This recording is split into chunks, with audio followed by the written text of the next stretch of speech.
কেরামের উপর আমিন ইয়া রাব্বাল আলামিন।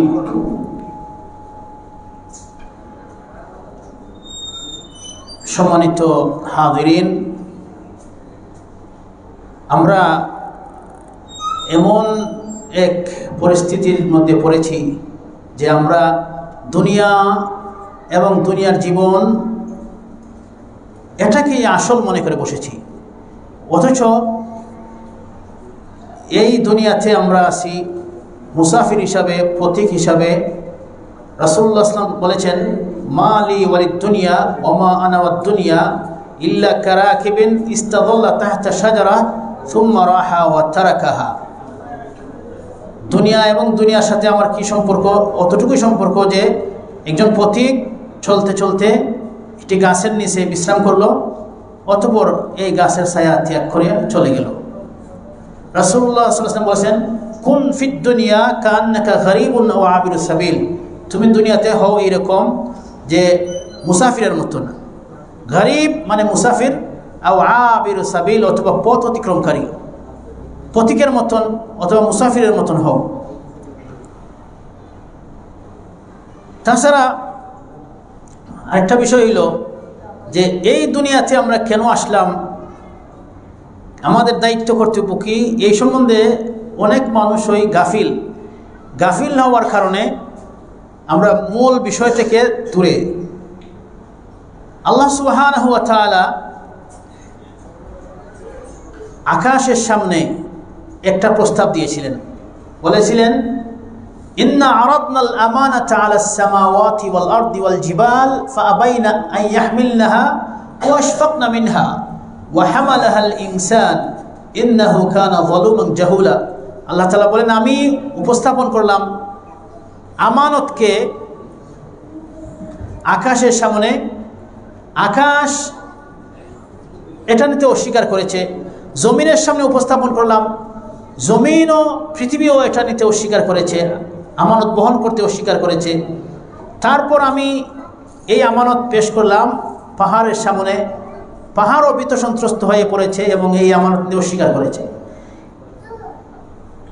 আল্লাহ তাআলা আকাশকে বলেন, হে আকাশ, দেখো আমি তোমাকে কিছু জিনিসের আদেশ করব, নিষেধ করব। যদি তুমি আমার আদেশ নিষেধ মানিয়া চলো তাহলে তোমার জন্য জান্নাত, আর যদি তুমি আমার আদেশ নিষেধ লঙ্ঘন করো তাহলে তোমার শাস্তি জাহান্নাম। আকাশ বলল, ইয়া আল্লাহ, বিনা শর্তে বিনা চুক্তিতে আমি আপনার আনুগত্য করে যাব। আমি পুরস্কার চাই না, বরং আমি আপনার আযাব থেকে পানা চাই। আপনার আযাব আমাকে পেয়ে বসে কিনা সেটাই আমার ভয়ের বিষয়। এইভাবে জমিন ওই কথাই বলল, পাহাড় পর্বত ওই কথাই বলল, আল্লাহ আমি আপনার আনুগত্য করে যাব নিঃশর্তভাবে, পুরস্কারের জন্যও না, আর শাস্তিকে আমি ভয় করি। শাস্তির কথা ভয় করিয়া আসমান, জমিন, পাহাড় আল্লাহর আমানত নিতে অস্বীকার করেছে। এরপরে আল্লাহ সুবহানাহু ওয়া তাআলা আদম আলাইহিস সালামকে বললেন, হে আদম, দেখো আমি তোমাকে আদেশ করব, নিষেধ করব, কিছু আদেশ নিষেধ করব। যদি তুমি আমার আদেশ নিষেধ পালন করো তাহলে তোমার জন্য, তোমার আওলাদের জন্য রয়েছে পুরস্কার, জান্নাত। আর যদি আমার আদেশ নিষেধ লঙ্ঘন করো, এটা পালন করতে অস্বীকার করো বা ব্যর্থ হও, ফেল হও, তাহলে শাস্তি জাহান্নাম। আদম আলাইহিস সালাম চিন্তা করলেন যে আল্লাহর আদেশ মানব আর পুরস্কার নিয়ে যাব, এটা তো ভালো জিনিস, জান্নাত, আমিও জান্নাতে যাব, আমার আওলাদও জান্নাতে যাবে, এটা তো ভালো জিনিস। তো আদম আলাইহিস সালাম কি করলেন? এটা গ্রহণ করে ফেললেন। তো দেখেন, এই চুক্তির ভিত্তিতে আমরা দুনিয়াতে আসছি। আল্লাহ তাআলা আমাদেরকে পাঠাইছেন যে তোমাদেরকে আদেশ দেওয়া হবে, নিষেধ করা হবে। আদেশ নিষেধ মানিয়ে চললে জান্নাত, আর অমান্য করলে জাহান্নাম। তো এই পৃথিবীতে আমরা মূলত একটা চুক্তির ভিত্তিতে এসেছি।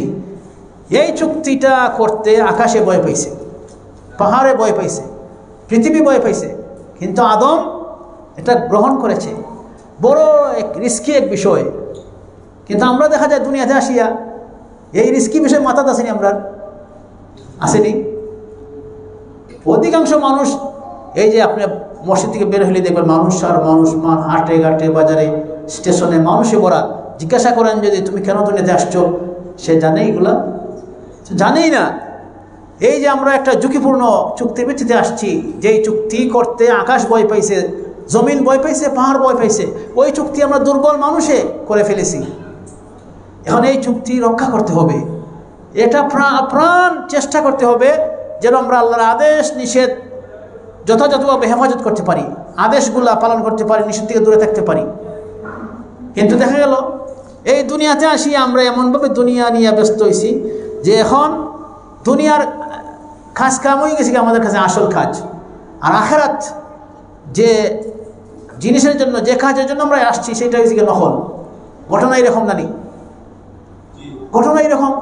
আসল দায় দায়িত্ব সারিয়া নকল জিনিসের প্রতি আমরা দাবিত হয়ে গেছি। আল্লাহ সুবহানাহু ওয়া তাআলা আমাদের সকলকে আমাদের দায়িত্ব কর্তব্য সম্পর্কে, জীবন সম্পর্কে, এই দুনিয়াতে কেন আসলাম, কোত্থেকে আসলাম, কোথায় যাব, এইসব জিনিস সম্বন্ধে সজাগ সচেতন হওয়ার, ইলমে দ্বীন শিক্ষা করার, অর্জন করার এবং নিজের দায়িত্বে সতেজ হওয়ার, যত্নবান হওয়ার তৌফিক দান করুন, আমিন। ওয়াসাল্লাল্লাহু আলা নবিনা মুহাম্মদ ওয়া আলা আলিহি ওয়া সাহবিহি আজমাইন। আমরা এখন প্রশ্নোত্তর পর্বে চলে যাচ্ছি।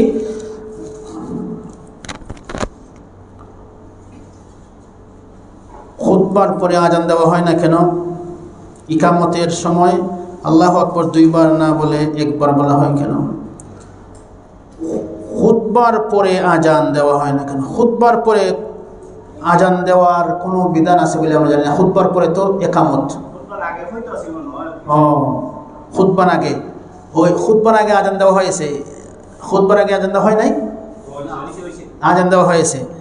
হয়তো যিনি প্রশ্ন করছেন তিনি ভাবছেন যে এই যে আমরা আলোচনা করছি এটা মনে হয় বয়ান, এটাই খুতবা। আমরা আল্লাহর প্রশংসা আদায় করছি। খুতবা শুরুতে বলছি আলহামদুলিল্লাহ নাহমাদুহু ওয়া নাস্তাঈনুহু ওয়া নাস্তাগফিরু, বলছি না? এগুলো হলো খুতবা।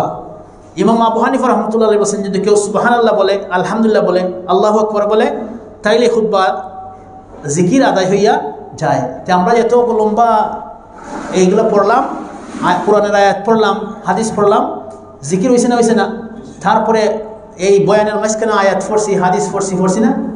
দ্বিতীয় খুতবা তো প্রায় আরবি বলছি, দ্বিতীয় খুতবা প্রায় তো আরবি বেশি অংশ কি ছিল? দ্বিতীয় খুতবাটা বেশি অংশ কি ছিল? আরবি ছিল, এবং এখানে দোয়া ছিল, দুরূদ ছিল, এগুলো হচ্ছে খুতবা। অতএব আমরা যে 2টা খুতবা পাঠ করছি, উভয়টাই খুতবা, এবং এই খুতবার আগে যে আজান দেওয়া হয়েছে এটাই খুতবার আজান। 2 নম্বর কথা হইল তিনি বলছেন যে একামতের সময় আল্লাহু আকবার 2 বার না বলিয়ে 1 বার কেন বলা হয়েছে? মানে তাই কইতেছেন আল্লাহু আকবার আল্লাহু আকবার আল্লাহু আকবার আল্লাহু আকবার 4 বার না কইয়া আল্লাহু আকবার 1 বার কেন হয়েছে? তাই দেখুন এই ইকামত 2 ভাবে দেওয়া যায়। বিলাল রাদিয়াল্লাহু আনহু নবী ইসলামের মুয়াজ্জিন, মূল মুয়াজ্জিন, তিনি ওইভাবেই একামত দিতেন যেইভাবে আমরা আজকে একামত দিয়েছি। আর আবু মাহজুরা রাদিয়াল্লাহু আনহু একজন সাহাবী, নবীর সাহাবী, তানরেও আল্লাহ রাসূল আজান শিখাইছেন। তাই না আজানের মধ্যে ইকামত ডবল। আমরা হানাফি ভাইরা যেভাবে দেন এটাও ঠিক আছে, এটাও ঠিক আছে, অসুবিধা নাই। আমরা যেটা দিয়েছি এটা বিলাল রাদিয়াল্লাহু আনহুর আজান এবং বিলাল রাদিয়াল্লাহু আনহুর ইকামত। আর তারা করেন কি, আজান দেন বিলালের, ইকামত দেন আবু মাহজুরার। আমরা বলবো যদি আপনারা আবু মাহজুরার আজান ইকামত দেন তাহলে আজানটাও আবু মাহজুরার দেন, ঠিক আছে? জি। মাহরাম সাথে নিয়ে মহিলারা দেশের বাইরে ভ্রমণের উদ্দেশ্যে যেতে পারবেন, যেহেতু ইমিগ্রেশনে এয়ারপোর্টে পুরুষকে মুখ দেখতে হয়। কি প্রশ্ন করছেন? মাহরামের সাথে নিয়ে মহিলারা দেশ বাহিরে ভ্রমণের উদ্দেশ্যে যেতে পারবেন? হ্যাঁ পারবেন প্রয়োজনে, যেহেতু ইমিগ্রেশনে এয়ারপোর্টে পুরুষকে মুখ দেখাতে হয়। তো যদি প্রয়োজন না হয়, যদি ভ্রমণটা যদি প্রয়োজনীয় না হয়, তাহলে এগুলা এড়িয়ে চলাই ভালো। রাসূলুল্লাহ সাল্লাল্লাহু আলাইহি ওয়াসাল্লাম বলছেন সফর হইল জাহান্নামের একটা টুকরা, এই জন্য সফর যত কম করা যায় ততই ভালো। নবীর কাছে সাহাবীরা ইচ্ছা সফরের লাগি আল্লাহ রাসূল বলতেন সফরে তোমার প্রয়োজন শেষ করে দ্রুত বাড়িতে ফিরে আসবে, সফরে কাটানো নিষেধ প্রয়োজন ছাড়া। তো আমরা বলবো যে প্রয়োজন ছাড়া সফর করাই নিষেধ, কারণ সফর করলে ঠিকমতো সালাত পড়া যায় না, ঠিকমতো সিয়াম রাখা যায় না, বরং এখানের মধ্যে কসর করতে হয়, তাছাড়া অনেক গাফলতি হয়, নিয়মিত যে জিকির আজকার আছে, কোরআন তেলাওয়াত আছে, এগুলো করা যায় না। আর সফরে যখন মানুষ থাকে তখন শয়তানে তারে অনেক রকমের দুঃখা দেয়। এখানের মধ্যে নিয়মিত 5 ওয়াক্ত সালাত আদায় করা যায়, তারপরে এখানে সবাই আমাকে চিনে, আমাদেরকে চিনে, এই জন্য অনেক নাফরমানি থেকে আমরা বাঁচতে পারি। আর যখন দূর দেশে মানুষ চলে যায়, কেউ চিনে না, তখন সে শয়তানে বলে এখন তুমি যা ইচ্ছা তা করে, এখান থেকে তোমার চিনে না।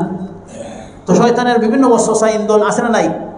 এই জন্য প্রয়োজন ছাড়া সফর করা ঠিক না, বিশেষ করে মহিলারা। আর যখন আপনি হজে যাইবেন বা জরুরতে যাইবেন, তখন জরুরতের কারণে আপনি মুখ যারা যতটুকু দেখানো দরকার দেখাইতে পারবেন, জরুরতের কারণে, যেহেতু নিয়ম হয়েছে। যদি আপনি মুখ না দেখান তাহলে একজনের জায়গায় আরেকজন চলে যাবে, একজনের জমি আরেকজনের রেজিস্ট্রি করে দিয়ে দেবে। প্রয়োজনের তাগিদে যেটা করা হয়েছে এটা করতে পারবেন যতটুকু প্রয়োজন। আমি যদি রাস্তায় কোনো প্রকার অন্যায় বা জুলুম হতে দেখি তখন আমার কি করা উচিত? আর যদি আমি কোনো কিছু বলি তাহলে মারামারি হতে পারে। তারা 2 বা এর অধিক সংখ্যায়। রাসূলুল্লাহ সাল্লাল্লাহু আলাইহি ওয়াসাল্লাম বলেছেন, মান রাআ মিনকুম মুনকারান ফালইউগাইয়িরহু বিয়াদিহি। কেউ যদি অন্যায় দেখে, মুনকার অশ্লীলতা দেখে, অন্যায় অনাচার দেখে, তাইলে সে যেন হাত দিয়া তা পরিবর্তন করে দেয়, বদলাই দেয়। যদি না পারে হাত দিয়া, তাহলে মুখ দিয়া, তাও যদি না সম্ভব হয় তাহলে অন্তর দিয়া। তো এখানে হাত দিয়া প্রতিরোধ করার যে বিষয়টা আছে, এটা মূলত সরকারের দায়িত্ব। সরকারের দায়িত্ব হইল অন্যায় দেখলে হাত দিয়া প্রতিরোধ করা, লাঠিচার্জ করা, এটা সরকারের দায়িত্ব, পাবলিকের এর দায়িত্ব না। 2 নম্বর কথা হইল আমরা মুখ দিয়া বলবো।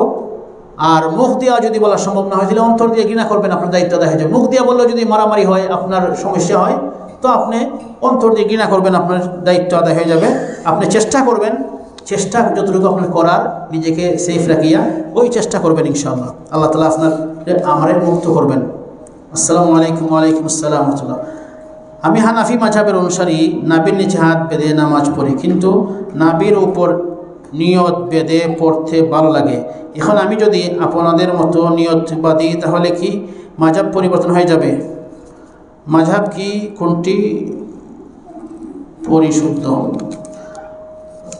আমরা মূলত রাসূলুল্লাহ সাল্লাল্লাহু আলাইহি ওয়াসাল্লামের উম্মত। আমরা বলেছি লা ইলাহা ইল্লাল্লাহ মুহাম্মাদুর রাসূলুল্লাহ। এর অর্থ হইল আল্লাহ ছাড়া ইবাদতের উপযুক্ত আর কোনো মাবুদ নাই। আর মুহাম্মাদুর রাসূলুল্লাহ এর অর্থ হইল আমি যে আল্লাহর ইবাদত করব, এই ইবাদত হবে কার তরিকা মতো? মুহাম্মাদুর রাসূলুল্লাহ সাল্লাল্লাহু আলাইহি ওয়াসাল্লামের তরিকা মতো। এখন ইমাম আবু হানিফা রাহমাতুল্লাহ আলাইহি বলেছেন, ইদা সাহাল হাদিসু ফাহুয়া মাযহাবি। হাদিস যদি সহিহ প্রমাণিত হয় তো সেটাই আমার মাযহাব। অতএব নাভির উপরে হাত বাঁধার হাদিস সহিহ, এই হিসাবে আপনি নাভির উপরে হাত বাঁধতে পারেন, এতে আপনার মাযহাব নষ্ট হওয়ার কোনো কারণ নাই। আর আমার মূল দায়িত্ব হলো ইসলামের মধ্যে থাকা, নবীর অনুসারী থাকা, নবীর সুন্নাহ অনুসরণ করাইলে বড়। আর কোনো মাযহাবের ইমাম বলছেন না যে নবীর সুন্নাহ ছাড়িয়ে আমার সুন্নাহ পালন করো, তারা কেউ বলছেন না। অতএব নাভির উপরে হাত বাঁধলে আপনার মাযহাব নষ্ট হবে না। মাযহাব কি? মাযহাব অর্থ হলো চলার পথ, গাইডলাইন। তো 4টি গাইডলাইন আছে, হানাফি, শাফি, মালিকি, হাম্বলি। আর আমার কাছে আছে এর চেয়ে উত্তম আরেকটা গাইডলাইন, সেটা কি? লা ইলাহা ইল্লাল্লাহ মুহাম্মাদুর রাসূলুল্লাহ। আমরা এই মুহাম্মাদুর রাসূলুল্লাহরে ফলো করি। এবং ইমাম আবু হানিফা রাহমাতুল্লাহ আলাইহি যে ব্যাখ্যা দিয়েছেন, যে ব্যাখ্যা কোরআন হাদিসের অনুকূলে, আমরা সেটাও গ্রহণ করি। ইমাম মালিক রহমতুল্লাহ আলাইহি যে ব্যাখ্যা দিয়েছেন, যে গাইডলাইন দিয়েছেন, এবং কোরআন সুন্নাহর সাথে মিলে আমরা এটাও গ্রহণ করি, তারা সম্মান করি, শ্রদ্ধা করি। ইমাম শাফি রহমতুল্লাহ আলাইহি যে গাইডলাইন দিয়েছেন, আমরা এটাও ফলো করি যখন কোরআন এবং সুন্নাহর সাথে মিলে। এবং আমরা ইমাম শাফিকে সম্মান করি। ইমাম আহমদ ইবনে হাম্বল রহমতুল্লাহ আলাইহি একই অবস্থা। ইমাম আহমদ ইবনে হাম্বল বলছেন যে তোমরা কেউ আমার তকলিদ করিও না। শাফি, এরপরে আউজাই, কারো অনুসরণ করিও না। তকলিদ না করার জন্য তিনি আদেশ করেছেন। তো আমরা দায়িত্ব হইল কোরআন সুন্নাহ মানিয়া চলা। কোরআন সুন্নাহতে যে সব বিষয় স্পষ্ট নাই, ওই সব বিষয় আমরা তার কাছ থেকে নিব, কোনো অসুবিধা নেই। আর যেসব বিষয় স্পষ্ট আছে সেখানে মাযহাবের অনুসরণ করার জরুরত নাই। আসসালামু আলাইকুম। ওয়ালাইকুম আসসালাম। জনাব, আপনি বললেন নবী সাল্লাল্লাহু আলাইহি ওয়াসাল্লাম এর চুল মুবারক সাহাবীগণ সংরক্ষণ করতেন এবং মৃত্যু হলে তাদের কাফনে দেওয়া হতো, এতে কি কবরের আযাব হতো না? আর এই হাদিস কতটুকু সহিহ অনুগ্রহ করে বলবেন। হাদিসে আছে মুআজ রাদিয়াল্লাহু আনহুকে, মুআজ না, আবু সুফিয়ানের ছেলে মুআবিয়া রাদিয়াল্লাহু আনহুকে, মুআবিয়া রাদিয়াল্লাহু আনহুকে রাসূলুল্লাহ সাল্লাল্লাহু আলাইহি ওয়াসাল্লাম নিজে কি দিয়েছেন? নখ দিয়েছেন, নখ কাটছেন, নখ দিয়েছেন, চুল দিয়েছেন। আর মুআবিয়া রাদিয়াল্লাহু আনহু বলেছেন, এগুলো কি করবে তোমরা? আমার সাথে আমার কাফনের ভিতরে দিয়ে দিবে। তো নবী ইসলামের শরীরের মধ্যে ছিল বরকত, চুলের মধ্যে ছিল বরকত। এই বরকত, রসুল থেকে বরকত নেওয়া বৈধ এবং সাহাবীরা এই বরকত নিয়েছেন পূর্ব প্রমাণিত। ওই যে আমি হাদিস, বুখারীর হাদিস বললাম যে রাসূলুল্লাহ যখন থুতু নিক্ষেপ করতেন, বুখারীর হাদিস, থুতু নিক্ষেপ করতেন, সাহাবীরা কি করতেন? লুফতেন এবং তারা কি করতেন? চেহারার মধ্যে, শরীরের মধ্যে বসাইতেন। তো নবী থেকে বরকত নেওয়া সহিহ বুখারীর সহিহ হাদিসের দ্বারা কি আছে? প্রমাণিত আছে। নবী ইসলামের পরে আবু বকর সিদ্দিক থেকে, উমর থেকে, উসমান থেকে কেউ এইরকম বরকত গ্রহণ করেন নাই। এরপরে বরকত আর নাই। কিন্তু আমরা দেশে এখনো চলে, সবাই চলে, এখনো আমরা দেশে কিতা চলে। আমরা দেশে আলিম ওলামার মানুষের মুখের পানি খাইন, এরপরে কিতা খাইন, সুপারি সবাই সুপারি খাইন, হ্যাঁ। এরপরে গফ করুন যে তুমি কয় কেজি কি পরিমাণ খাইছো সুপারি সাবের, আমি তো 1 কেজি না হইলেও খাইছি। তো এই যদি সাহাবীরা যদি আবু বকর উমরের কাছ থেকে এইভাবে নিতা পরবর্তীতে, তাহলে আমরাও এখনো কিতা করলাম না, নিলাম। কিন্তু না, শুধুমাত্র মুহাম্মদুর রাসূলুল্লাহ সাল্লাল্লাহু আলাইহি ওয়াসাল্লামের দাড়ি, নখ, ব্যবহৃত কাপড়, এগুলা থেকে বরকত নিতেন। এমনকি মা আয়েশা রাদিয়াল্লাহু আনহার কাছে রাসূলের একটা জামা ছিল, কেউ অসুস্থ হইলে পরে এই জামা ধুইয়া পানি নিত, এই জামা ধুতে করে কি নিত? পানি নিত, বরকত নেওয়ার জন্য পরবর্তীতে। তো এইগুলা সহিহ হাদিস দ্বারা প্রমাণিত। দাড়ি ও চুল রাখার ইসলামী বিধান, শয়তানের ওয়াসওয়াসা থেকে বের হওয়ার উপায়। দাড়ি সম্বন্ধে রাসূলুল্লাহ সাল্লাল্লাহু আলাইহি ওয়াসাল্লাম বলছেন যে তোমরা দাড়ি লম্বা করো, আর মোষ বলছেন মোষ তোমরা খাটো করো। এই জন্য দাড়ি লম্বা করা আর মোষ খাটো করা এই ছিল ইসলামের বিধান। এই জন্য আমরা যখন নবীর মহব্বত অন্তরে থাকবো, তখন নবীর সুন্নাহ পালন করা সহজ হইব। শয়তানের ওয়াসওয়াসা দেয় দাড়ি নিয়া, তো মনে করতে হইব যে এই দাড়ি যদিও শয়তানের ওয়াসওয়াসা দেয়, কিন্তু এটা নবীর সুন্নাহ, নবী ইসলাম এটা দাড়ি রাখছেন। আম্বিয়া ইকরামের সুন্নাহ, আম্বিয়া ইকরামের দাড়ি ছিল। হারুন আলাইহিস সালামের দাড়ির মধ্যে ধরছেন মুসা আলাইহিস সালাম, যখন দেখছেন যে জাতি পথভ্রষ্ট হয়ে গেছে, শিরকে লিপ্ত, তখন বলছেন যে হে আমার মায়ের পেটের ভাই, তুমি আমার দাড়িতে স্পর্শ করিও না, শোনো আমি কেন এটা করছি। তো দাড়ি ছিল হারুন আলাইহিস সালামের। তো দাড়ি আম্বিয়া ইকরামের সুন্নাহ।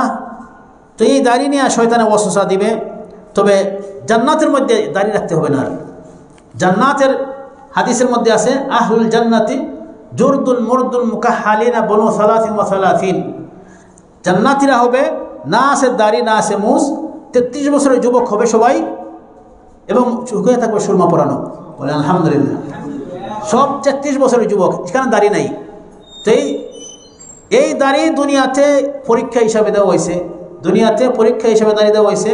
এই দাড়ি রাখতে হবে, মহব্বত করতে হবে, সম্মান করতে হবে। কেউ যদি দাড়ি রাখে, এরপরও দাড়ির অসন্তুষ্ট থাকে, তাইলে তার ইমান থাকবে না। দাড়িকে যদি ঘৃণা করে রাখার পরেও, তাহলে তার কি না, ইমান থাকবে। দাড়ি নবীর সুন্নাহ, নবী ইসলামের দাড়ি আছে, এই দাড়িকে সম্মান করতে হবে এবং মহব্বত করতে হবে। এবং এই দাড়ি দুনিয়াতে রাখবেন তো জান্নাতে যাইবেন, আর জান্নাতে গেলে দাড়ি উঠবেই না। 33 বছরের যুবক, না দাড়ি না মুছ, চোখে সুরমা পরানো থাকবে। আর চেহারা হবে ইউসুফ আলাইহিস সালামের চেহারার মতন চেহারা, বলে সুবহানাল্লাহ। আর কলব হবে আইয়ুব আলাইহিস সালামের কলবের মতন। 60 হাত লম্বা হবে আদম আলাইহিস সালামের মতন, এবং এক হাদিস আছে 7 হাত প্রশস্ত হবে সিনা, 7 হাত প্রশস্ত, 60 হাত লম্বা, 7 হাত প্রশস্ত, ইউসুফ আলাইহিস সালামের মতন চেহারা হবে। আল্লাহ সুবহানাহু ওয়া তাআলা আমাদেরকে জান্নাতে যাওয়ার জন্য উপযুক্ত হওয়ার তৌফিক দান করুন, যেন দাড়ি যেভাবে রাখা সুন্নাহ, মুছ যেভাবে কাটা সুন্নাহ, এইভাবে কাটতে পারি আমরা, আর শয়তানের ওয়াসওয়াসা থেকে বাঁচতে পারি।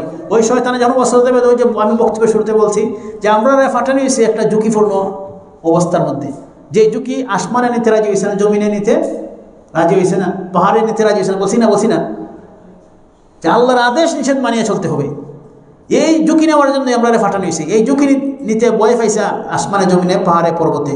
এই ঝুঁকি আদম আলাইহিস সালাম নিয়েছেন, এই জন্য আমাদেরকে এখন এটা নিতে হবে জান্নাতে যেতে হলে আর জাহান্নাম থেকে বাঁচতে হলে।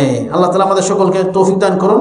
এবং সব সময় এই একটা দোয়া আছে, রাসূলুল্লাহ সাল্লাল্লাহু আলাইহি ওয়াসাল্লাম মুআজ ইবনে জাবাল রাদিয়াল্লাহু আনহু শিক্ষা দিয়েছেন, বলছেন, হে মুআজ, আমি তোমাকে মহব্বত করি, এই হিসাবে বলতেছি যে তুমি প্রত্যেক ফরজ সালাতের পরে বলবে আল্লাহুম্মা আইন্নি আলা যিকরিকা ওয়া শুকরিকা ওয়া হুসনি ইবাদাতিক।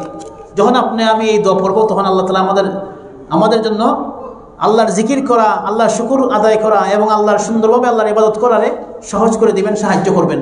আল্লাহ সাহায্য ছাড়া আমরা আল্লাহ কোন কাজ করতে পারবো না। এই জন্য সবসময় আমরা আল্লাহর কাছে সাহায্য চাইব, বলবো আল্লাহুম্মা আইন্নি আলা যিকরিকা ওয়া শুকরিকা ওয়া হুসনি ইবাদাতিক। ও আল্লাহ, সুন্দরভাবে আপনার ইবাদত করতে আপনি আমাদের সাহায্য করুন। তো সুন্দরভাবে ইবাদতের অন্তর্ভুক্ত হলো দাড়ি রাখা, মুস্কাটা। হ্যাঁ, তো আল্লাহ যখন সাহায্য করবেন তখনই সহজ হবে, এর আগে সহজ হইতো না। আল্লাহ তাআলা আমাদের সকলকে সাহায্য করুন সুন্দরভাবে ইসলাম পালন করার জন্য।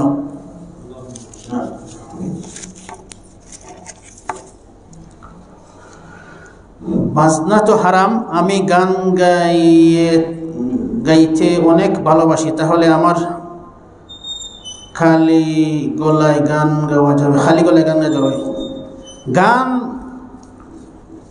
বাজনা নিষেধ, ঠিক আছে, তবে গান যেটা অশ্লীলতা মুক্ত, আল্লাহর প্রশংসামূলক, নবীর সুন্নাহ মোতাবেক, নবীর মহব্বত যে গানের মধ্যে আছে, এগুলো আপনি গাইতে পারবা। বাকি অশ্লীলতা ছড়ায়, মনকে আল্লাহ থেকে গাফিল করে, দূরে করে, এইসব গান গাওয়া খালি গলায়ও গাওয়া যাবে না। সবসময় আমাদের ইয়াদ রাখতে হইব আসল কাজ কোনটা, আমরা কেন এই দুনিয়াতে আসছি। এই দুনিয়ার জীবন আমরা একবার সংক্ষিপ্ত 60-70 বছরের জীবন। এই জীবন যদি আমরা আল্লাহ এবং আল্লাহ রাসূলের তরিকা মতো, আল্লাহর হুকুম মতো, নবীর তরিকা মতো জীবনযাপন করতে পারি, তাইলে অনন্ত অসীম জীবন আমাদেরকে আল্লাহ তাআলা দান করবেন, সুখ শান্তি দান করবেন। এই জন্য আমরা সবসময় কেমনে আমরা চিরস্থায়ী সুখ লাভ করতে পারি, সেই চিরস্থায়ী সুখের সন্ধান করতে হবে। গান আপনি গাইবেন, ওই আখিরাতের গান গাইবেন।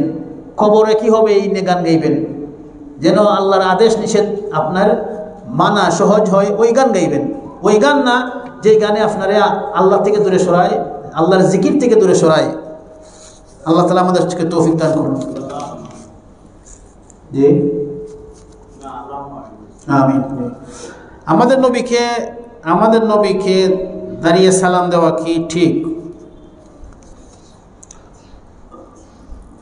দাঁড়িয়ে সালাম, আমরা নবীর উপর দুরূদ পড়তে পারি যে কোনো অবস্থায়, চলন্ত অবস্থায় দুরূদ পড়তে পারি, দাঁড়ানো অবস্থায় দুরূদ পড়তে পারি, বসা অবস্থায় দুরূদ পড়তে পারি, ঘুমাইবার সময় আমরা যখন ঘুমাইতে যাই তখন আমরা যতক্ষণ সজাগ থাকি নবীর উপর দুরূদ পড়তে পারি। সর্ব অবস্থায় নবীর উপর দুরূদ পড়া যায়, কোনো অসুবিধা নাই। তবে যদি কেউ মনে করে যে নবীর উপর দুরূদ পড়তে গেলে দাঁড়ানো লাগে, খাড়া হওয়া লাগে বসা থেকে, তখন দেখতে হবে যে সাহাবায়ে কেরাম নবীকে কোন সময় দাঁড়াইয়া এইভাবে দুরূদ পড়ছেন কিনা। আমরা জানি যে নবী সাল্লাল্লাহু আলাইহি ওয়াসাল্লামকে সাহাবীরা এইভাবে দাঁড়াইয়া দুরূদ পড়তেন না, ইচ্ছা করিয়া বসা থেকে বা ইয়ে করে। দুরূদ সবসময় পড়া যায়, কোনো অসুবিধা নাই। তবে শুধু দুরূদ পড়ার জন্য দাঁড়ানো, এটা ইসলামের বিধান না। বরং আমরা দেখি যে সালাতের মধ্যে যে দুরূদ আছে না নাই? খাড়াইয়া না বইয়া? বইয়া দুরূদ, বইয়া। যদি আদবই তো দাঁড়াইয়া দুরূদ পড়ো, তাহলে কেরাতের জায়গাতে আল্লাহ তাআলা কি দিলেন? দুরূদ দিলেন। দুরূদ দিচ্ছেন কোন জায়গায়? বসা অবস্থায়। যদি এটা বিয়াদব হইতো তাহলে নামাজের মধ্যে বসা অবস্থায় দুরূদ কেন? আল্লাহ তাআলা আমাদেরকে বোঝার তৌফিক দান করুন। মা বাবাকে কি পা ধরে সালাম দেওয়া যাবে? সালাম সুন্নাহ, ইবাদত, গুরুত্বপূর্ণ বিষয়। তো ইসলামের মধ্যে সব কিছু আছে। আল্লাহ তাআলা বলছেন, আল-ইয়াউমা আকমালতু লাকুম দীনাকুম ওয়া আতমামতু আলাইকুম নি'মাতি ওয়া রাদিতু লাকুমুল ইসলামা দীনা। ইসলামকে আল্লাহ তাআলা পরিপূর্ণ করে দিয়েছেন বিদায় হজের দিন, আরাফার ময়দানে আল্লাহ তাআলা এই আয়াত নাজিল করিয়া ইসলামকে পরিপূর্ণ করে দিয়েছেন। কেমনে সালাম করতে হবে, কেমনে দুরূদ পড়তে হবে, সব হাদিসে আছে না নাই? আছে। কিন্তু দেখেন যে নবী সাল্লাল্লাহু আলাইহি ওয়াসাল্লামের মেয়ে ফাতেমা ছিলেন, জয়নব ছিলেন, উম্মে কুলসুম ছিলেন, রুকাইয়া ছিলেন, 4 মেয়ে ছিলেন। তারা কি কখনো নবী সাল্লাল্লাহু আলাইহি ওয়াসাল্লামের পায়ে ধরে সালাম করেছেন? আবু বকর সিদ্দিকের মেয়ে ছিলেন আসমা, আয়েশা। তো তারা কি আবু বকর সিদ্দিক রাদিয়াল্লাহু আনহুকে পায়ে ধরে সালাম করছেন? হাফসা রাদিয়াল্লাহু আনহা ছিলেন ওমরের মেয়ে, ওমর রাদিয়াল্লাহু আনহুর মেয়ে। তো দেখেন, আমরা তাদের ইতিহাসও পাই না এই কথা যে রাসূলুল্লাহকে ফাতেমা রাদিয়াল্লাহু আনহা পায়ে ধরে সালাম করতেন। আসেনি কোনো, কোথাও নাই। অথচ বারবার নবী আসছেন, নবীর কাছে ফাতেমা আসছেন, ফাতেমার কাছে নবী গেছেন, কিন্তু পায়ে ধরিয়া সালাম করেছেন বলিয়া কোনো হাদিস পাওয়া যায় না। পায়ে ধরিয়া সালাম করা, এটা আমরা এই দেশের মানুষ মূলত ইসলামের আগে কোন ধর্ম আসলা, আর ওই তারার মধ্যে এটা আছে পায়ে ধরে কদম বসি করা, ওইটা এখন রয়ে গেছে আর কি। ওইটা ছাড়তে হইব। আমরা ইসলামী শিষ্টাচার, আদব কায়দা নিতে হইব, আর দেশীয় কৃষ্টি কালচার বাদ দিতে হইব। ইসলামী যখন দেখা যাব অনেক জিনিস সহজ হয়ে যাব। আর আমরা দেশে যদি অনেক নিয়ম হয়ে গেছে গিয়ে, এই নিয়ম কানুনের বিষয়ে বেশি বেশি আলোচনা করতে হবে, যেন আমরা এইগুলো থেকে বের হতে পারি, সহজ হয় আমাদের জন্য বের হওয়া। প্রশ্ন হয়েছে, আমাদের নবী কিসের তৈরি? নবী কিসের তৈরি এটা আমাদেরকে কবর হাসরে কোথাও জিজ্ঞাসা করা হবে না। হবে? কোথাও জিজ্ঞাসা দিত না যে নবী কিসের তৈরি। নবী সম্বন্ধে, নবী কিসের তৈরি, কেউ বলে নূরের তৈরি, কেউ বলে মাটির তৈরি। আমি মনে করি এইসব বিষয়ে আলোচনা না করি, আমাদেরকে সিদ্ধান্ত নেওয়া উচিত যে নবী কোন জাতের। নবী কি মানুষের জাতির অন্তর্ভুক্ত, নাকি ফেরেশতা জাতের অন্তর্ভুক্ত, নাকি জিন জাতের অন্তর্ভুক্ত, নাকি আল্লাহর জাতের অন্তর্ভুক্ত? এইটা সিদ্ধান্ত করা হইলে আমরা দায়িত্ব। মাটি না নূর এটা নিয়ে অত মাথামাতি না করিয়া বরং এই সিদ্ধান্ত করেন যে এই কথা বলে যে নবী মাটির না নূরের, তাহলে আপনার জায়গায় বাজে তো নূর বলিয়া কি বুঝাইতে চাও? যারা বলে নবী নূরের তৈরি, তো নবী যদি নূরের তৈরি, মানুষ মাটির তৈরি না হইতা হইল, তখন প্রশ্ন হইব যে তুমি কি বুঝাইতে চাও? তারা অনেকে বলে যে নবী আল্লাহর জাতি নূরের তৈরি, আল্লাহর জাতি নূরের তৈরি। তারা কয় ওহি জো মুস্তায়ে আরশতা খুদা হোকর, মদিনা মে উতর পড়া মুস্তফা হোকর।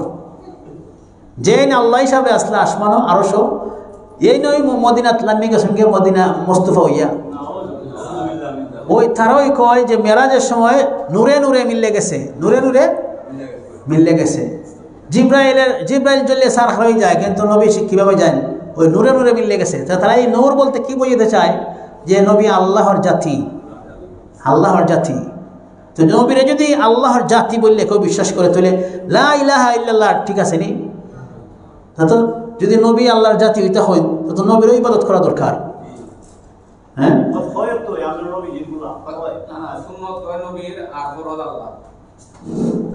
তো দেখেন, যারা এই মাটি নূর লইয়া মাথে, আমরা মাটি নূর লইয়া মাথার দরকার নাই। আমরা কই আগে ঠিক করো যে নবী আল্লাহর জাতি না মানুষ জাতি, নাকি ফেরেশতা নাকি জিন? একটা তো হইতেই ভাই, নবী মানুষ জাতি ছিলেন।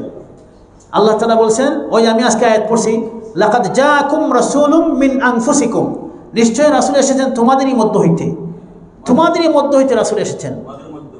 হ্যাঁ, মানুষের মধ্য হইতে রাসূল। কুল ইন্নামা আনা বাশারুম মিসলুকুম, বলুন আমি তোমাদের মতোই মানুষ। কিন্তু সম্মানের দিক থেকে নবী সবার সেরা। আল্লাহর সৃষ্টি জগতের মধ্যে যত সৃষ্টি আছে, সব সৃষ্টির মধ্যে শ্রেষ্ঠকে মুহাম্মদুর রাসূলুল্লাহ সাল্লাল্লাহু আলাইহি ওয়াসাল্লামের সৃষ্টির সেরা। তবে তিনি মানুষ জাতির অন্তর্ভুক্ত। যদি আপনি কোন আল্লাহর নবী আল্লাহর জাতি নূরের তৈরি, তৈলে নবীর যে ছেলে আব্দুল্লাহ, ইব্রাহিম, কাসিম, তাহির, ফাতেমা, জয়নব, রুকাইয়া, উম্মে কুলসুম, তারা কিতা হইবা? তারাও তো কইতে আল্লাহর জাতি। আল্লাহর তখন তো আল্লাহর এক ফ্যামিলি হয়ে গেল। তখন আল্লাহর ওয়াহদাহু লা শারীকা লাহু আসেনি, কুল হুয়াল্লাহু আহাদ। আর ঠিক আছে নি, কুল হুয়াল্লাহু আহাদ আল্লাহুস সামাদ, বলুন আল্লাহ একক অদ্বিতীয়, আল্লাহুস সামাদ, আল্লাহ স্বনির্ভরশীল, পরনির্ভরশীল না, কারো মুখাপেক্ষী না। এরপরে কি, লাম ইয়ালিদ, আল্লাহ তাআলা সন্তান জন্ম দেন না, ওয়ালাম ইউলাদ, তাকেও কেউ জন্ম দেয় না। কিন্তু এখন আপনারা দেখুন যে মুহাম্মদ সাল্লাল্লাহু আলাইহি ওয়াসাল্লাম তিনি সন্তান জন্ম দিয়েছেন, তার ছেলে আছে, মেয়ে আছে, এবং তিনি আরেকজনের ছেলে। তিনি কার ছেলে? আব্দুল্লাহর ছেলে, আমিনার ছেলে। তো মুহাম্মদ ওই যে আমরা দেশে রাখো আল্লাহর জাতি নূরের তৈরি এবং তাই নূরের মিলে গেছে জিব্রাইল জ্বলে তাই জ্বলেন না এখানে মূলত তাই আল্লাহর জাতি আল্লাহর জাতি আল্লাহ তো আল্লাহ নিজের পরিচয় দিয়েছেন কুল হুয়াল্লাহু আহাদ আল্লাহুস সামাদ লাম ইয়ালিদ ওয়া লাম ইউলাদ এরপরে কি ওয়ালাম ইয়াকুল লাহু কুফুয়ান আহাদ আল্লাহর সমান কেউ নাই সমতুল্য সমান কেউ নাই অতএব মুহাম্মদুর রাসূলুল্লাহ আল্লাহ তাআলা কোরআনে বারবার বলেন আব্দুহু আমরা আত্মাহিত মধ্যে কি বলি আব্দুহু ওয়া রাসূলুহু তিনি আল্লাহর বান্দা এবং আল্লাহর রাসূল তিনি আল্লাহর বান্দা এবং রাসূল তাই না আল্লাহর প্রিয় আল্লাহর হাবিব আল্লাহর খালিল কিন্তু তার মর্যাদা মেন মর্যাদা হইল কি আব্দুহু ওয়া রাসূলুহু আল্লাহর রাসূল আল্লাহর বান্দা এবং আল্লাহর রাসূল আল্লাহর বান্দা তিনি সুবহানাল্লাযী আসরা বিআবদিহি তিনি পবিত্র যিনি তার বান্দাকে মেরাজ করিয়েছেন ইসরা করিয়েছেন এরপরে আবদান ইদা সাল্লা বান্দা যখন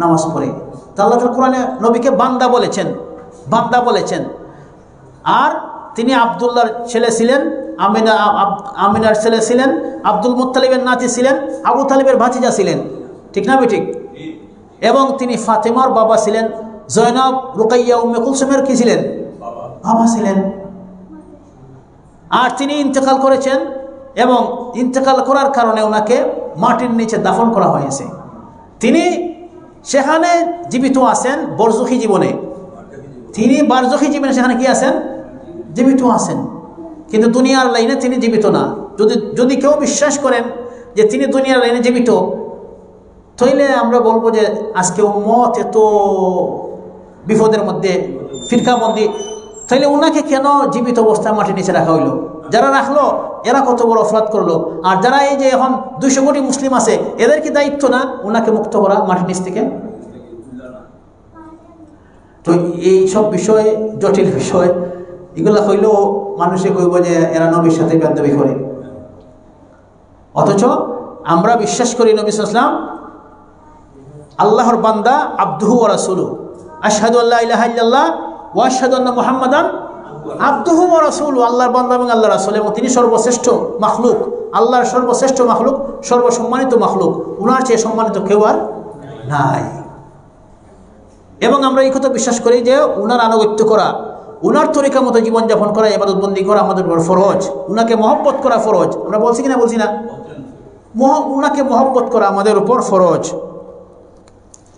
তো নবী কিসের তৈরি আমরা এটার উত্তর দেওয়া জরুরি মনে করি না আমরা মনে করি নবী মানুষ ছিলেন আল্লাহর জাতি ছিলেন না ফেরেশতাও ছিলেন না জিন জাতির অন্তর্ভুক্তও না অতএব তিনি মানুষ ছিলেন মানুষ যে যে জিনিসের তৈরি তিনিও সেই জিনিসের তৈরি ছিলেন ঠিক আছে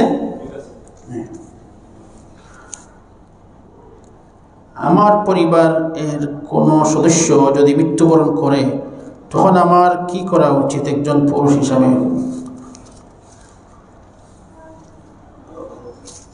কেউ মারা যাওয়ার সময় তাকে তালকিন করা লা ইলাহা ইল্লাল্লাহ বলে দেওয়া আপনার দায়িত্ব মুমূর্ষ ব্যক্তির পাশে লা ইলাহা ইল্লাল্লাহ বলে দায়িত্ব রাসূলুল্লাহ সাল্লাল্লাহু আলাইহি ওয়াসাল্লাম বলেন লাক্কিনু মাউতাকুম লা ইলাহা ইল্লাল্লাহ তোমরা তোমাদের মুমূর্ষ ব্যক্তিকে লা ইলাহা ইল্লাল্লাহ স্মরণ করে দাও রাসূলুল্লাহ সাল্লাল্লাহু আলাইহি ওয়াসাল্লাম বলেছেন মান কানা আখিরু কালামিহি লা ইলাহা ইল্লাল্লাহ দাখালাল জান্নাহ যার শেষ কথা হবে লা ইলাহা ইল্লাল্লাহ সে জান্নাতে চলে যাবে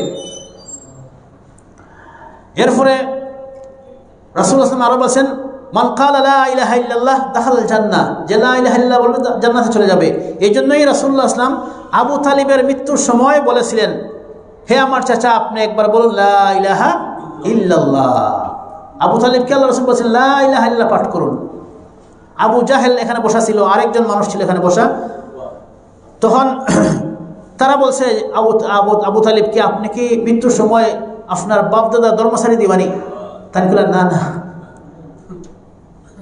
ওই বাপ দাদা ধর্ম সাথে মারা গেছেন এই জন্য আবু তালিবের সারা শরীর ছিল ইসলামের মধ্যে পায়ের টিপ ছিল কোথায় কুফুরের মধ্যে এই জন্য শাস্তি কোথায় দেওয়া হবে পায়ের টিপের মধ্যে তাই বাপ দাদা ধর্ম টিপ বেঁধে আসলা এই টিপের মধ্যে শাস্তি দেওয়া হইব বলছি না আজকে কেন পায়ের মধ্যে সারা শরীর ছিল ইসলামের মধ্যে তার ইসলামের পক্ষে মুসলমানের পক্ষে ছিল নবীর সাহায্য সহযোগিতায় ছিল কিন্তু তাওহীদ গ্রহণ না করার কারণে শিরিক না ছাড়ার কারণে তিনি জান্নাতে আসতে পারবেন না আমরা যারা নবীর লইয়া বাড়াবাড়ি করে নবীর মহব্বতের কথা মুখে মুখে বলে, কিন্তু নবীর যে মূল আদর্শ লা ইলাহা ইল্লাল্লাহ, তাওহীদ, তাওহীদ গ্রহণ করতে হবে, শিরিক ছাড়তে হবে। দেখা যায় তারা তাওহীদ গ্রহণ না করিয়া শিরিকের মধ্যে লিপ্ত, নিমজ্জিত, অনেক শিরিকের মধ্যে তারা শিরকি আকীদার মধ্যে নিমজ্জিত।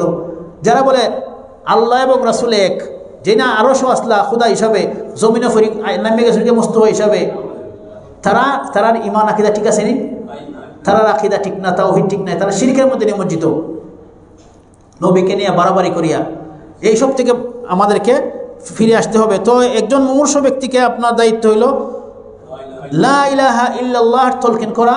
তারপরে রূহ দম দেওয়ার সাথে সাথে এই সময় মানুষের মুখ থেকে মুখ খোলা থাকে, এই গামছা দিয়া, কাপড় দিয়া, রুমাল দিয়া মাথা এবং এই তোতার সাথে বান দেওয়া, যেন মুখী থাকে, স্বাভাবিক অবস্থায় ফিরে আসে। এরপর চোখ খোলা থাকে, চোখ আল্লাহ রাসূল বলছেন যে রূহ যে বের হয়ে যায় তখন চোখ দেখতে থাকে। এই জন্য দেখবেন যে মারা যাওয়ার পরে দেখা যায় বেচারা সাইয়া রয়েছেন, রূহ যে যায় দেখতে থাকেন। এই জন্য চোখটা বন্ধ করে দিবেন। এরপরে ফাউ দুইটা আঠাই দিবেন প্রসারিত থাকলে, নতুবা যদি এইভাবেই শক্ত হয়ে যায় শরীর তখন কাফন পরাইতে এবং আঠাই দিকেই অসুবিধা হবে। এই জন্য পা বেঁধে দিবেন আর মাথা বেঁধে দিবেন। যদি মুখ প্রসারিত থাকে চোখ বন্ধ করে দিবেন, দোয়া করবেন। আর এরপরে সুন্নাহ মোতাবিক কবর খোদা, এবং পুরুষ হইলে 3 কাফন আর মহিলা হইলে 5টা কাফন দেওয়া এবং গোসল দেওয়া এই দায়িত্বগুলো আদায় করা, জানাজার সালাত আদায় করা, বেশি মানুষ জানাজার সালাতের মধ্যে উপস্থিত হওয়ার চেষ্টা করা। রাসূলুল্লাহ সাল্লাল্লাহু আলাইহি ওয়াসাল্লাম বলছেন যে কোনো মুসলমান যদি মারা যায় আর তার জানাজায় যদি 40 জন মানুষ অংশগ্রহণ করে, এমন 40 জন মানুষ লা ইউশরিকু বিল্লাহি শাইআ, যারা আল্লাহর সাথে কোনো কিছু শরীক না করে, তাহলে আল্লাহ তাআলা তাদের দোয়ারে কবুল করে ফেলেন। 40 জন। আমরা দেশের মানুষে অনেক মানুষ আছে সহিহ আকীদা আয়না, সহিহ আকীদার মসজিদও আয়না, তারা মনে করে যে এইখানে আইলে মানুষ আমার জানাজা যাইতো না। বড় জানাজা তো ওইবার লাগি খিতা করে, শিরিকও লাগাইল, বিদাতও লাগাইল, বড় জানাজা। তো যারা শিরিক করে, যারা এইরকম যদি 100 জন আয়, 1000 জন আয়, 1 লাখ আয়, 1 কোটি মানুষ জানাজায় অংশগ্রহণ করে, কি লাভ হইব? কারণ যে জানাজা পড়তে হয়েছে তারও তুই মাফ নাই, এ শিরিকও লাগাইল। এই জন্য আল্লাহ রাসূল বলছেন মা মিন রাজুলিন মুসলিমিন ইয়ামুতু ফায়াকুমু আলা জানাজাতিহি 40 রাজুলান লা ইউশরিকু বিল্লাহি শাইআ ইল্লা শাফাআহুমুল্লাহু ফি। কোন মুসলিম ব্যক্তি যদি মারা যায় আর তার জানাজায় 40 জন মানুষ অংশগ্রহণ করে, এমন 40 জন মানুষ লা ইউশরিকু বিল্লাহি শাইআ, আল্লাহর সাথে কোনো কিছু শরীক করে না, তাইলে তারা যে দোয়া করে আল্লাহুম্মা গফির লাহু ওয়ারহামহু, এই দোয়াটা কবুল হয়ে যায় মুর্দার ক্ষেত্রে, তাকে মাফ করে দেওয়া হয়। সুবহানাল্লাহ। তো এই জন্য আমরা দায়িত্ব হইব কেউ মারা গেলে জানাজায় অংশগ্রহণ করা, বিশেষ করিয়া শিরিক মুক্ত মানুষ কিভাবে আনা যায় এই চেষ্টা করা। এই জন্য এলাকার মধ্যে কি করতে হবে? শিরিক মুক্ত মানুষ তৈরি করার চেষ্টা করতে হবে, দাওয়াত দিতে হইব। আমরা তো দাওয়াত দিই না, সাসার ঘরের বাইরে দাওয়াত দেয় না, লাগা ঘরের মানুষ দাওয়াত দেয় না, কয় ফিতনা হইব। ঠিক না? ঠিক ফিতনা তো ওইটা, শিরিক যে করতেছে এটা হলো ফিতনা। দাওয়াত দিবেন, সুন্দরভাবে দাওয়াত দিবেন, হিকমতের সাথে দাওয়াত দিবেন, তারে হাদিয়া দিবেন, উপহার দিবেন এবং তারে সুন্দরভাবে দাওয়াত দিবেন, বুঝাইবেন। তো এই দাওয়াত হবে আপনার জন্য উপকারী। কি উপকারী? বাঁচলেও উপকারী, মরলেও উপকারী। মরলে কিতা উপকারী? যদি 40 পুরা করে তাহলে এই 40-এর কারণে কি হইব? আপনার নাজাত হইব। আর কইতা হন 40 না হয়, একজনও যদি আপনার দাওয়াতের দ্বারা হেদায়েত লাভ করে, এটা হবে আপনার জন্য লাল উটের মালিক হওয়ার চেয়ে বেশি উত্তম। আল্লাহ রাসূল বলেছেন লাই ওয়াল্লাহি লা ইয়াহদি আল্লাহু বিকা রাজুলান ওয়াহিদা খায়রুল লাকা মিন হুমারিন নিয়াম। তোমার দাওয়াতের দ্বারা যদি একজন মানুষ হেদায়েত লাভ করে, তাহলে এটা হবে তোমার জন্য লাল উটের মালিক হওয়ার চেয়ে বেশি দামি। আর অবদেশ নবীর যুগ লাল উট ছিল সবচেয়ে দামি সম্পদ।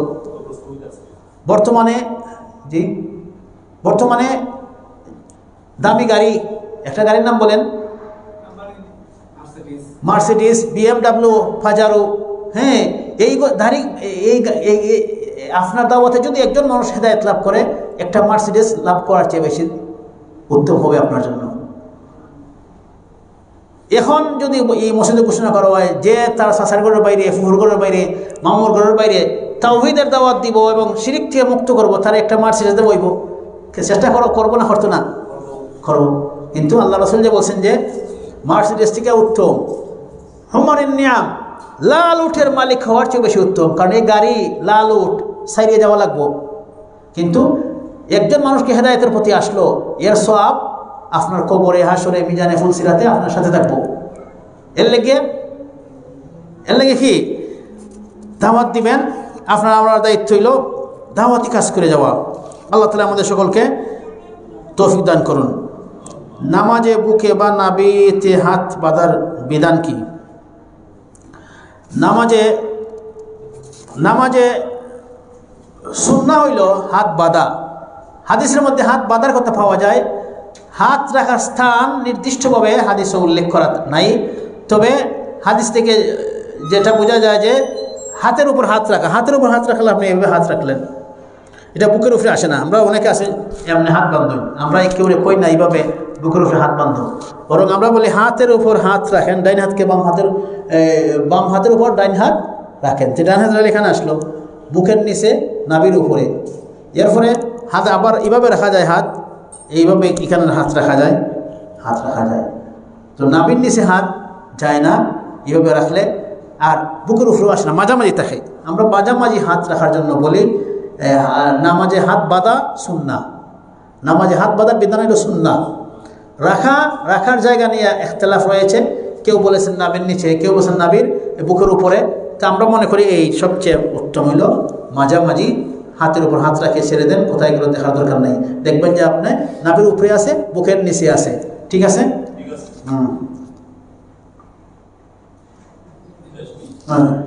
আরো ইয়ে গেছে অনেকটা। শেষ করে দিয়ে আজকে এখানে। সুবহানাকাল্লাহুম্মা ওয়া বিহামদিকা আশহাদু আল্লা ইলাহা ইল্লা আনতা